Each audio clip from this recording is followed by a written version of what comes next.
Alhamdulillah nahmaduhu wa nasta'inuhu wa nastaghfiruh wa na'udzu billahi min shururi anfusina wa min sayyiati a'malina may yahdihillahu fala mudilla lahu wa may yudlil fala hadiya lahu asyhadu an la ilaha illallah wahdahu la syarika lahu wa asyhadu anna Muhammadan abduhu wa rasuluh arsalahu bil huda wa dinil haqq liyuzhirahu 'ala ad-dini kullih walau karihal musyrikun. Allahumma salli ala sayyidina Muhammad wa ala alihi wa sahbihi ajma'in. Amma ba'd.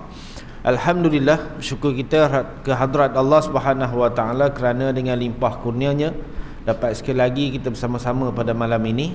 Sesudah bulan sudah tak dapat hadir ya. Ustaz tak datang. Tu bila nak habis ngaji? Ustaz lama benar tak datang nak. Jadi alhamdulillah malam ini Allah Taala pertemukan kita bagi mengulang kaji pelajaran kita menggunakan kitab Idahul Bab li Muridun Nikah Bisawab sampai ke muka surat yang ke-32. 32 ya. Nah, baik. Seingat kita tak? Ya, kita sedang membincangkan bab apa ni? Siapa ingat? Bab rukun nikah. Nah, rukun nikah ada berapa? Ada 5. Yang pertama apanya? Ijab. Okey, yang kedua saksi, yang ketiga wali, 4 pengantin lelaki dan pengantin perempuan. Bolehlah tu ya. Baik, yang dah kita bincangkan dalam 5 rukun nikah ni, apa yang telah kita bincang? Ijab dah bincang, saksi pun dah bincang, wali pun dah bincang. Apanya? Suami, pengantin lelaki, itu belum lagi. Okey nah. Baik.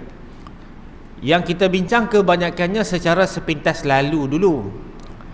Tapi yang benar-benar sedang kita hadap ini ialah bab ijab dan qabul. Syarat bagi ijab dan qabul. Dah kita bincang berapa syarat bagi ijab dan qabul? 2. Yang pertama kita bincang ialah mengenai lafaz. Lafaz ijab qabul tu. Mana lafaz yang diterima, mana lafaz yang tak diterima.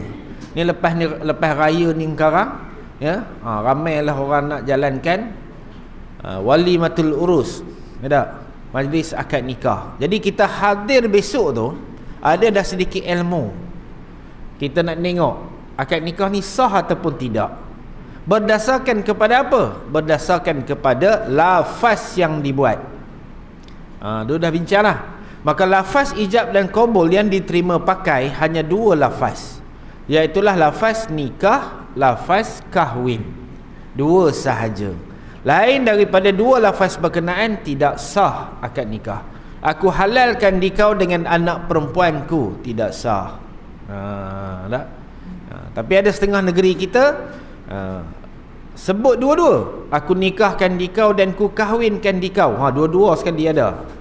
Awak 2 ni ustaz? Boleh, tak ada masalah. Baik. Itu yang pertama. Yang kedua, lafaz ijab dan qabul ini mestilah difahami oleh sekurang-kurangnya 4 orang yang terlibat. Siapa? Wali, pengantin lelaki, 2 orang saksi, 4 orang. 4 orang ni faham bahasa yang diguna pakai, walaupun orang lain sepatah haram tak faham, sah akad nikah. Mesti 4 orang ni faham sekurang-kurangnya. Lebih boleh tak? Boleh, tak ada masalah. Kurang? Tak boleh. Kurang tak boleh. Lebih tak ada masalah. Baik. Itu yang dah kita belajar dululah. 2 bulan sudah. Jadi malam ini masuk kepada syarat yang ketiga bagi ijab dan qabul. Dan disyaratkan hendaklah ada mualat. Apa itu mualat? Berturutan, berturut-turut. Apa yang nak diturut-turut tu? Iaitulah antara lafaz ijab dengan lafaz qabul. Mesti berturut-turut. Ya? Goyang tu tak ada. Oh, tandanya. Atau sekarang ni tempoh PPN, Pelan Pemulihan Negara 4.0, nak berubah kepada endemik. Bersalam masih tak dibenarkan.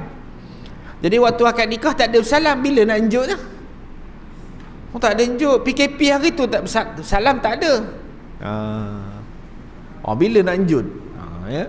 Ada satu kes, bukan kes lah, ada satu situasi, ya, keluarga bagi pengantin lelaki, Ustaz, saya tak nak ikut apa yang kerajaan kita hari ni suruh.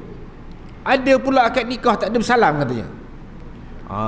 Ya, teman nak jabat itu dijalankan, teman nak akad itu dibuat mengikut sunnah katanya. Akad ni apa dia? Kan? Tiba-tiba je kasar keluar suara. Saya pun tanya dia, yang dikatakan akad tu apa dia? Jabat tu. Itu jabat, bukan akad. Akad lafaz tu, ya, akad itu adalah lafaz. Ada pun bersalam itu adalah jabat, berjabat tangan. Dalam kita mengaji syarat ijab dan qabul ni, tak ada lagi lah disebutnya bab berjabat tangan tu. So tak disyaratkan. So kalau tak berjabat boleh tak? Boleh. Apa masalahnya? Pengantin lelaki duduk ujung sana, ya, walinya duduk sini. Oi Mamat, teman nikahkan Mika dengan anak teman, katanya. Ada 2 orang saksi. Dia pun jawab, ya, teman terima nikahnya. Sah. Jauh benar pula. Terdengar sudah. Yang penting dia ada apa? Mualat. Yang mualat ni kadang-kadang kita terlepas pandang. Yang kadang-kadang kita terlalu ketat. Mesti senapah, mesti bersambung lafaz tu. Aku nikahkan kau dengan anak perempuanku si PA dengan mas kahwinnya RM501 tunai. Aku terima. Dia kena jawab apa itu. Tak payah. Di antara ijab dengan qabul tu, walaupun di situ ada syarat mualat, kita sambung sikit lagi. Dan tiada memberi cedera jika ada sedikit perceraian sekadar nafas. Boleh tarik nafas dulu. Ya, teman nikahkan Mika dengan anak teman si PA ini dengan mas kahwinnya RM501 tunai. Teman terima, dia tarik nafas dulu. Boleh tak? Boleh. Tapi jangan lama penuh. Tarik nafas sampai 2-3 kali. Itu tak boleh lah. Dia kata sekadar senafas tu boleh. Yang ni yang kadang-kadang kita silap faham. Dia kata senafas. Dia kata boleh perceraian sekadar nafas. Ini mesti kena senafas katanya. Tidak. Boleh tarik nafas. Perceraian sekadar nafas. Maknanya dan lagi tarik nafas. Ya. Atau kerana telan air liur. Boleh. Teman nikahkan Mika dengan anak teman si PA dengan mas kahwin RM501 tunai. Teman terima nikah, telan air liur dulu. Boleh tak? Boleh. Duduk atas chair tu macam-macam perasaan. Jangan didera dia. Letak pula mikrofon. Tok Imam tak apa, biasa dengan mikrofon. Ini orang biasa pegang mikrofon geletar lah. Udahlah tu. Usah kasar-kasar dengan dia. Jadi kita yang faham ini. Kadang-kadang kita hadir ke majlis akad nikah, ada saksi yang terlalu rigid. Tadi Mika tak ada nyambung katanya. Apa tak nyambungnya? Patutnya tunai aku. Kita kena sebut apa itu? Tidak. Boleh selangnya. Tidak. Tapi kebanyakan kita jumpa apa mana? Apa itu lah. Saksi yang tak ngaji. Ataupun saja dia nak dera pengantin lelaki. Ada juga. Dia tahu benda tu dah sah, tapi saja Ustaz ulang lagi sekali dia. Amboi suka hati dia je. Yang saksi 2 orang ni apa benda pun. Yang orang yang duduk tepi dinding tu, Ustaz, minta maaf saja. Bukan tepi dinding. Tempat itulah tempat itu. Ya, Ustaz ulang lagi sekali. Kita pun ulang lah. Sampai 3 kali tak kesudah. Apa halnya? Kita pun tak layan lah dia. Habis akad nikah kan jumpa dia. Apa je yang tak kena tadi sampai 3 kali tu? Saja Ustaz, saya memang niat nak pengantin lelaki ni akad 3 kali. Apalah otak dia. Tak pasal-pasal je. Mujur 3 kali. Buatnya dia datang gabra dia terus sampai 15 kali, tak ke susah. Mandi peluh kawan. Ekon kuat tak berasa berpeluh kecil atas ni. Apa hal pula lah. Usah-susahkan orang. Yassiru wala tu'assiru. Mudahkan dema, jangan nyusahkan. Gamak-gamaknya dia jadi pengantin dulu mana gaya je. Itu ya. Mualat ya, mualat. Maka dia kata tiada memberi cedera jika ada sedikit perceraian sekadar nafas atau kerana telan air liur ataupun batuk dan lainnya. Ini musim Covid dia. Udah lepas habis positif tu ada lagi batuk sikit-sikit. Ya, hari tu dah tangguh dah seminggu. Elok je nak akad nikah, test tengok positif. Udah tangguh seminggu. Bila habis je tempoh kuarantin 7 hari, nak jalan akad nikah, batuk tu ada lagi. Ya. Bila sebut je teman nikah akan mika dengan anak teman PA dengan mas kahwin RM501 tunai. Teman terima nikahnya, ai mika batuk ulang lagi sekali. Ai letih rupa itu. Boleh. Tak ada masalah. Tapi jangan batuk tadi berpanjangan. Ni tak? Oh, batuk dah panjang sampai kering batuknya. Teman terima nikah itu tak boleh lah. Sekadar sekali dua batuk teman terima nikah boleh, sah lagi, tak ada masalah. Kena? Tapi ramai saksi dak rupa itu. Ini ke batuk ulang lagi sekali. Aduh letih. Boleh, tak ada masalah. Kena? Ataupun lainnya bersin. Ya tak? Bersin. Mana boleh tahan bersin? Boleh tahan bersin? Tak boleh. Ya? Menguap boleh tahan? Menguap. Pengantin tidur pukul 4 pagi, masang lansir. Besok nak akad nikah, malam ni pasang lansir, tak ada orang lain, dialah manjatnya. Siang udah dengan chat rumahnya apanya, seminggu tu tak cukup tidur. Mari hari akad nikah tu, ya, ngantuk benar dia, tak tahan. Kata wali ku teman nikahkan mika dengan anak teman PA dengan mas kahwin RM501 tunai. Waktu itu pula lah nak menguapnya. Teman terima nikah je. Sah tak? Sah. Sebab dia tak boleh tahan. Kalau ulang sampai 15 kali dia menguap juga, mika pergi tidur dulu lah. Boleh. Tapi jangan menguap tu terlalu lama. Sampai nyambung-nyambung menguapnya, itu tak boleh lah. Sekadar sekejap itu boleh. Bersin gitu, rupa itu juga. Yang tak bolehnya ialah bersin ke muka Pak Mentul. Itu tak boleh. Itu tak ada adab. Sah nikahnya. Bersin melekat pula tu kahak kat muka Pak Mentul tu. Itu tak ada adab. Tak. So nak bersin-bersinlah ke tepi. Tetapi jika ada panjang perceraian sekira-kira memberitahu akan berpaling daripadanya, maka tiadalah sah. Kalau batuk tadi terlalu lama, bersin tak manjang, tak berhenti, ya, menguapnya, menyambung-nyambung menguapnya, itu tak sah. Ya, kalau sekadar batuk sekali dua teman terima ni boleh, berdehem boleh. Ya tak? Dan demikian lagi, jika diceraikan dengan perkataan yang lain yang tiada takluk dengan akad, jikalau sedikit sekalipun, tiada sah.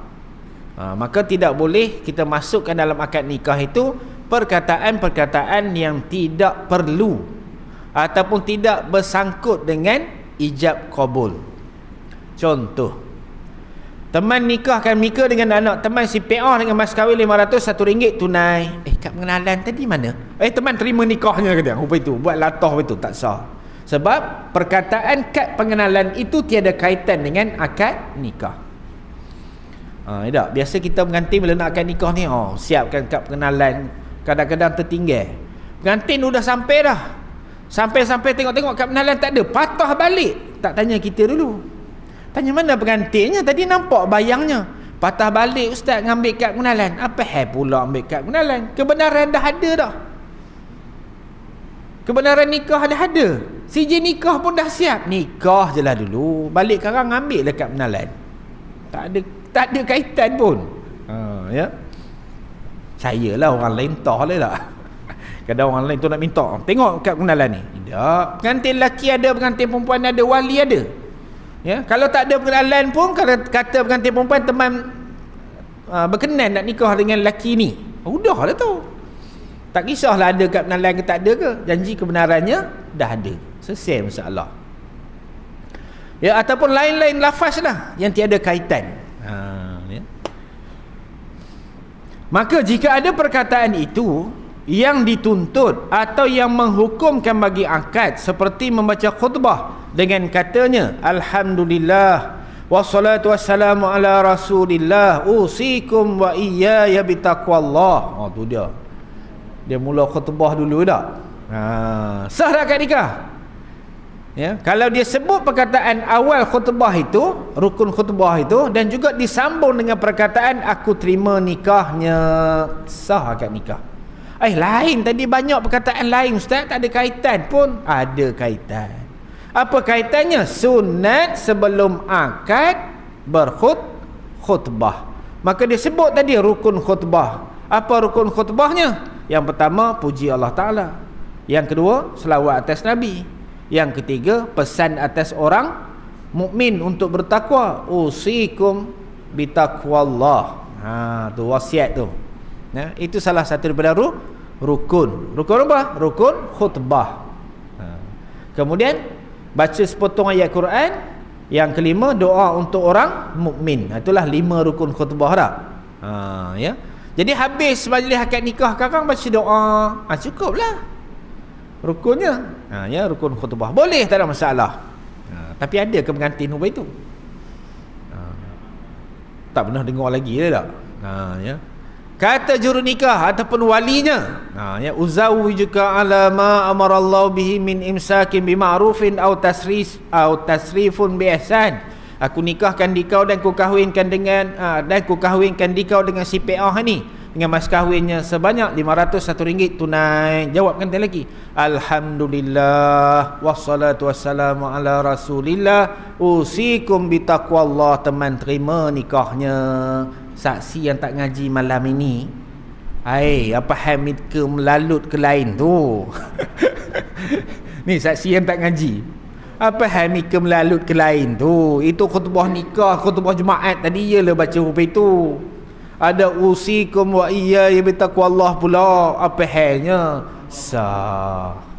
Kenapa sah? Kerana ia ada kaitan dengan akad. Apa kaitannya? Sunat berkhutbah sebelum akad. Sama ada pada pihak ijab ataupun pada pihak qabul. Dua-dua boleh. Tak ada masalah. Kena? Sambung lagi. Itu syarat yang ketiga.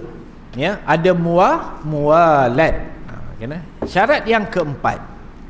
Dan demikian lagi disyaratkan muafakat antara ijab dan qabul pada maknanya. Maka tiada sah jika ada bersalahan keduanya.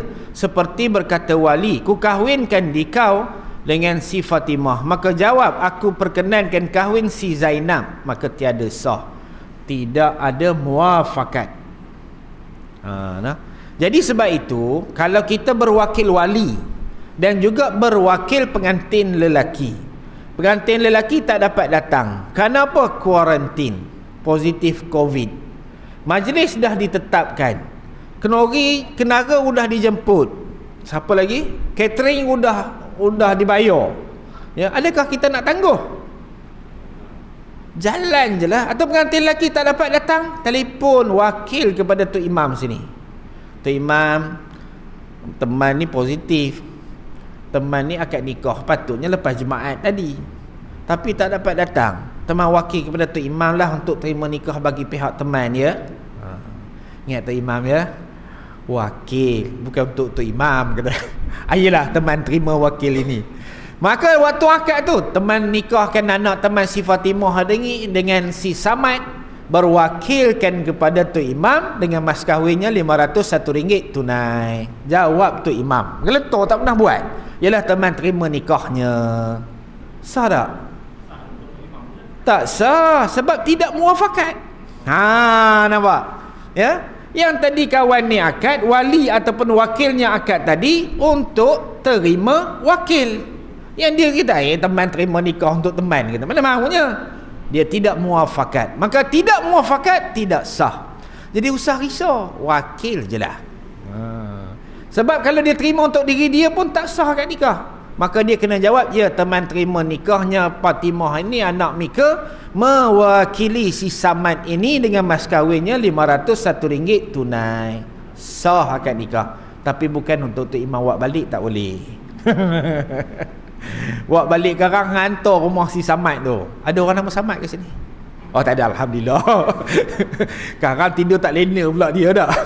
Hai ustaz akad nikah teman kata malam ni. Okay lah. Itu namanya apa? Muwafakat.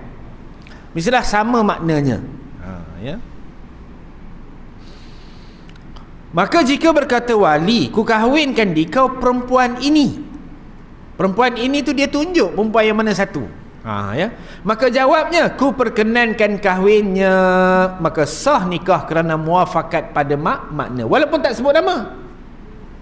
Sebab itu pengantin ini dia letakkan cior tu tertentu orangnya. Namanya panjang benar, susah nak sebut. Maka dia sebut teman nikahkan Mika dengan anak teman yang ini. Dia tunjuk je atas cior tu. Maka jawab pengantin lelaki, ya teman terima nikahnya anak Tuan Haji yang ini. Dua-dua tak sebut nama. Sah tak? Sah. Ya, sah, tak ada masalah. Okey. Begitu juga bagi orang yang bisu tak? Tak boleh sebut nama, dia tunjuklah gitu ha. Selesai. Apa susahnya? Okey, sambung lagi. Dan demikian lagi disyaratkan. Ni syarat yang kelima. Tanda apa Ji? Tulis nombor 5. Dan demikian lagi disyaratkan didengar akan lafaz ijab dan qabul itu oleh dua syahid, dua orang saksi. Mestilah lafaz antara ijab dengan qabul tadi didengar oleh dua orang saksi. Sebab tu saksi tu kadang-kadang duduk dekat, tak? Tapi zaman hari ni ada mikrofon, duduk belakang dalam salah. Janji dengar. Ya, janji dengar. Adapun jika sekiranya ya lafaz ini didengar oleh ramai orang di dalam surau kita, tapi dua saksi ni kata tak sah, tuan-tuan boleh bangun. Mika apa lagi tak sahnya? Tadi tak sebut nama pengantin, dia tunjuk aja. Sah dah tu Mika. Waktu ngaji dulu Mika tak datang, itu lepasnya katanya. So orang lain boleh bangun untuk menyaksikan. Nama Mika tak ada dalam borang Nama Mika je. Nama Mika tak ada, teman je dalam borang. Borang tu hanyalah dokumentasi. Yang benarnya saksi adalah semua yang hadir. So orang lain boleh bingkah. Ya? Jawab. Sah dah tadi, udah lah tu. 15 kali tak lepas apa Mika jadi saksi rupa ni katanya. Tak? Ya, boleh, tak ada masalah. Disyaratkan didengar akan lafaz ijab dan qabul itu dua syahid, lagi difaham-faham daripada mereka itu akan perkataan taulannya, dan mengetahui pula dua syahid itu akan lughah keduanya. Jadi akad nikah ni boleh dalam bahasa Arab, boleh juga dalam bahasa Ajam, bahasa selain daripada Arab, boleh. Janjinya mereka faham. Ya, mereka faham. Janji mereka faham. Bahasa yang digunakan. Ya. Berapa dah syaratnya? 5 dah. Yang pertama tadi apa dia? Udah. Lafaz. Yang kedua, difahami lafaz tadi. Yang ketiga, mualad. Yang keempat, muafakat. Yang kelima, didengar. Didengar. Yang keenam, dan demikian lagi disyaratkan pula hendaklah ada ia berkekalan ahli ijab dan qabul keduanya sehingga selesai akad. Dan jika gila atau pitam salah seorang daripada keduanya pada pertengahannya, maka tiada sah akadnya. Pengantin lelaki tadilah yang panjat pasaran si tadi tu. Ya, tak cukup tidur, udah seminggu. Waktu akad nikah tu, ya, kata wali, teman nikahkan Mika dengan anak teman PA ini dengan mas kahwin RM501 tunai. Teman terima, boom, pitam dia. Tak sempat sebut perkataan nikah, hanya dia sebut teman terima, boom, jatuh. Sah tak akad nikah? Tak sah. Kenapa tak sah? Perkataan nikah tak sempat sebut. Kalau dia sempat sebut, teman terima nikahnya, tak sebut mas kahwin, tak sempat sebut nama, sah tak?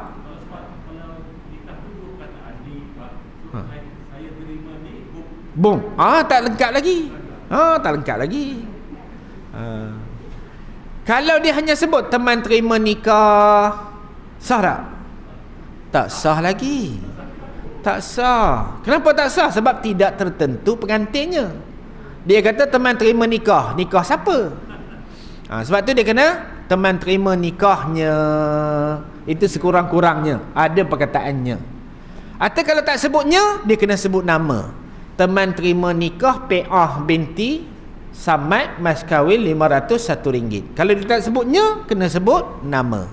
Kalau sebut dua-dua boleh tak? Teman terima nikahnya, nama sebut, dia sebut nama, boleh. Itu tak ada masalah. Okey?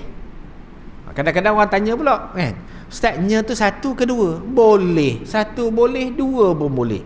Kalau tak sebutnya boleh tak? Boleh. Tapi ada syarat, dia kena sebut nama. Sebabnya itulah ganti nama orang ketiga. Nama ni kena lengkap Ustaz. Jangan ada nama orang tu tak. Siti Aminah Baiduri ke. Siti Aminah kita tak tahu Siti Aminah yang mana. Sebab tu dia kena sebut Siti Aminah binti apa. Kalau agak nama panjang tadi tu, kan dia teman terima nikahnya anak Tuan Haji yang itu. Selesai. Confirm dah tertentu pengantinnya. Okey Makcik? Bila cadang nak akad dah? Minta maaf pun. Jangan halau tidur luar kan. Nak gurau je. Ngaji ni serius sangat pun tak jadi. Okey, tengah ngaji ni santai je ya. Usah serius sangat. Baik, sambung lagi. Boleh lah mana. Sambung sikit lagi. Dan demikian lagi, jika dirujuk oleh perempuan yang memberi izin persuamikan dia pada pertengahan akad, maka tiada sah akadnya. Ini bagi mazhab yang lain ya. Dan sah nikah itu dengan isyarat. Bahasa isyarat. Yang keluar ijabnya dan qabulnya dengan syarat bahawa mengetahui tiap-tiap orang yang melihat. Jadi kalau orang ni dia tak boleh bercakap, ya, dia boleh guna bahasa isyarat. Soalan dia, bahasa isyarat mana yang kita nak guna pakai? Adakah bahasa isyarat standard ataupun bahasa isyarat pasar? Dia macam bahasa Melayu juga tak? Ada bahasa Melayu standard, itu kita panggil dia bahasa kebangsaan tak? Bahasa baku. Tak kisahlah baku ke bakar ke, ya, jangan bakar dah. Ataupun bahasa Arab begitu juga tak? Bahasa Arab yang standard dengan bahasa Arab pasar. Kalau mengaji bahasa Melayu standard, datang ke parit patah Arab tak faham. Orang luar negeri yang belajar bahasa Melayu datang ke parit, kejap teman, kejap mika, tak pernah dengar lagi. Ya. Hari ni ramai ya orang luar negara, orang asing yang belajar bahasa Melayu. Diadakan pidato bahasa Melayu, di antara orang Melayu dengan orang bukan Melayu ni pun, ya, ada di antara universiti dan sebagainya. Dan bahasa Melayu ni pun kalau kita lihat anak Melayu dengan anak bukan Melayu, majoriti yang lulus anak bukan Melayu. Betul tak? Anak Melayu ni bahasa teman katanya. Itu yang tulis jawapan tu kadang tak apa-apa pergi. Bahasa pasar dia tulis. Ya, tak jadi. Okey nah. Jadi dua-dua bahasa boleh. Janji difaham oleh 4 orang yang terlibat. Sama ada bahasa isyarat standard ataupun bahasa isyarat pasar. Kalaulah walinya tadi faham, dia belajar bahasa isyarat, wali pun belajar sebab anak dia pun bisu, menantunya pun bisu, maka menantunya pun masuk sekolah pendidikan khas, belajar bahasa isyarat. Dia berdua faham. Yang jadi saksi siapa? Cikgu sekolahnya. Jadi ramai orang faham. Jadi kita pun tanya kat cikgunya, apa dia buat tunjuk-tunjuk apa tu? Lafaznya gini-gini Ustaz. Okey, jalan. Dia dah faham. Ada. Kalaulah saksi tu Tok Imam, Orang lain tak ada, cikgu sekolahnya tak ada, dia bantingnya dia mau berdua bahasa isyarat, kita apa lah, tak faham, tak sah. Habis tu nak guna bahasa apa? Guna bahasa isyarat pasal yang kita semua faham. Abang Haji faham tak kalau guna bahasa isyarat? Yang standard tu tak faham. Kalau yang bahasa isyarat pasal ni, cuba buat sikit.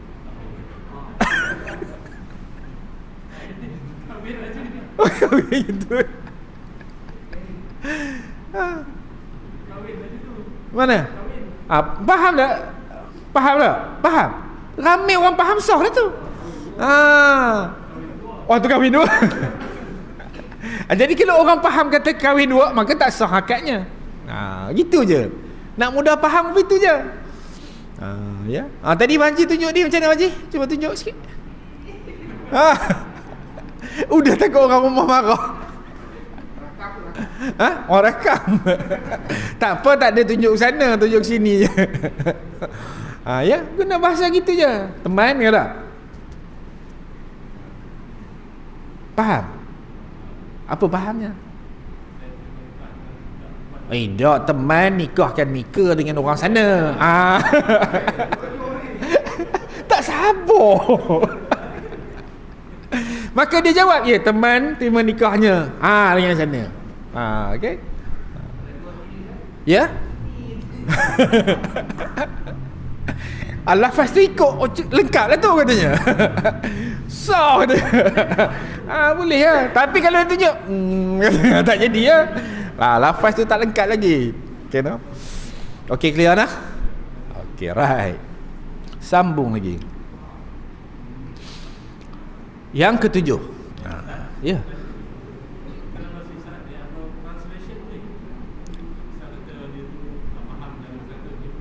Okey.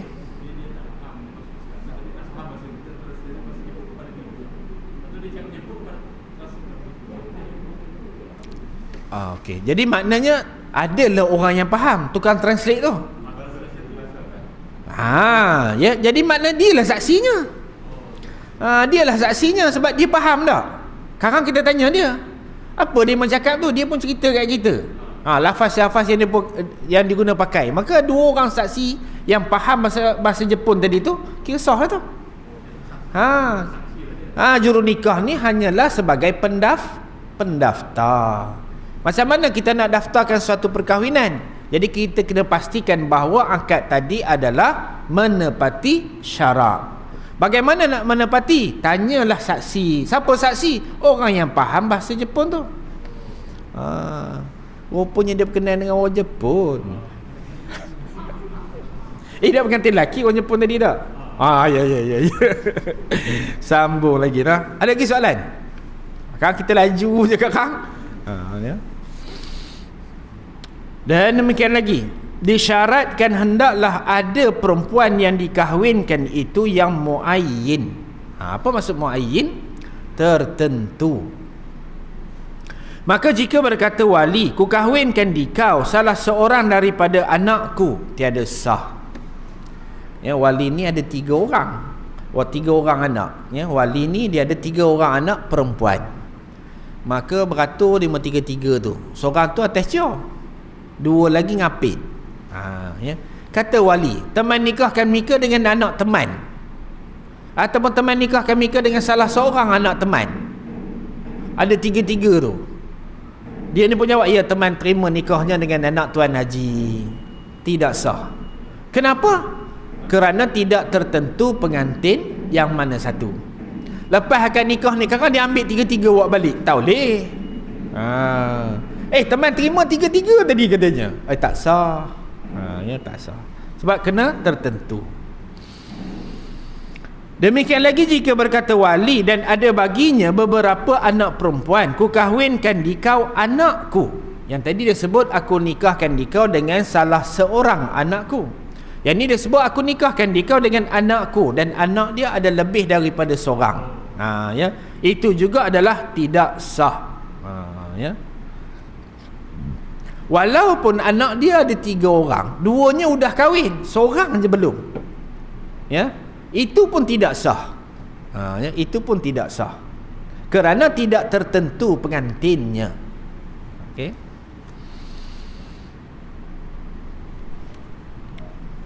Okey. Sambung ke surat sebelah. Dan jikalau berkata wali, ku kahwinkan di kau anakku, padahal tiada ada anaknya melainkan seorang jua. Ni dia ada anak tunggal, seorang itu je. Ya, dia kata ku kahwinkan di kau dengan anakku, maka sah nikahnya. Yang tu sah. Kenapa? Kerana tak ada anak yang lain dah. Ya, tak ada anak yang lain dah. Dan jika berkata ia, ku kahwin akan di kau Fatimah, dan tiada disebutnya anakku, dan ada baginya satu anaknya namanya Fatimah, tiada sah nikahnya kerana tiada tertentu. Sebab banyak yang bernama Fatimah pada negeri itu. Ya, teman nikahkan Mika dengan Fatimah ni, dia tak sebut nama anakku. Sebab tu kita nak lafaz akad nikah ni, kita kena perhati betul-betul. Wali tadi dia sebut tak perkataan anakku. Ya, dia kena sebut perkataan anakku, barulah tertentu yang Fatimah yang dia nak nikah tadi itu adalah anak dia. Sekarang anak jiran sebelah nama Fatimah juga. Ya, teman nikahkan Mika dengan Fatimah, kawan sebelah dah seronok lah. Teman lah jadi pengantin kata. Ya. Ya. Itu tidak sah, ya, tidak sah. Tetapi jika diniatkan keduanya akan anaknya, itu sah. Kena tanya pula Mika niat tadi Fatimah yang mana satu ni? Pengapit dia pun Fatimah juga katanya. Ya. Dah teman niat tadi memang anak teman lah. Jenuh nanya pula. Ya. Pengantin lelaki niatnya Fatimah yang mana? Wali niatkan Fatimah yang mana? Kena nanya pula. Ya. Jadi kalau kita hadir dalam satu-satu majlis akad nikah, sekadar 7 syarat ini, 7 syarat ini dah jadi panduan dah pada kita nak menentukan akad nikah tadi sah ataupun tidak. Jadi kena ulang balik yang 7 tu. Yang pertama tadi apa dia? Buka kitab balik. Lafaz nikah ataupun lafaz kahwin. Yang kedua, faham. Yang ketiga, muwalad. Yang keempat, muafakat. Yang kelima, didengar oleh saksi. Yang keenam, tertentu pengantinnya. Mananya berkekalan ijab dan qabul. Yang keenam, jangan ada pitam tengah-tengah. Ya, itu yang keenam. Dia berkekalan lafaz ijab dan qabul itu. Yang ketujuh, barulah apa tadi? Tertentu akan pengantinnya. Itu 7 syarat setakat ini. Banyak lagi. Ya. Jadi yang lain tu kita sambung lepas raya. Boleh? Ada soalan? Tak ada soalan? Fahamlah ke dah? Alhamdulillah. Ibu okey ibu, ada soalan ibu? Tak ada nah. Alhamdulillah. Jadi saya ucapkan selamat menyambut Ramadan yang bakal menjelang tiba, dan kita doakan kepada Allah Subhanahu Wa Taala mudah-mudahan ya kita sempat bertemu dengan Ramadan ini dan dapat kita kutip sebanyak mungkin pahala yang terdapat di dalam Ramadan ini. Alhamdulillahirabbil alamin, wassalatu wassalamu ala asyrafil anbiya wal mursalin wa ala alihi wa sahbihi ajmain. Allahumma rzuqna ya rabbi fahman nabiyyin wa hifzal mursalin wa ilhamil malaikatil muqarrabin fi afiyatin ya arhamar rahimin. Rabbana hab lana min azwajina wa dhurriyyatina qurrata a'yun waj'alna lil muttaqina imama. Rabbana atina fid dunya hasanah wa fil akhirati hasanah wa qina azaban nar. Wa sallallahu ala sayyidina Muhammadin wa ala alihi wa sahbihi wasallam walhamdulillahi rabbil alamin. Taqabbalallahu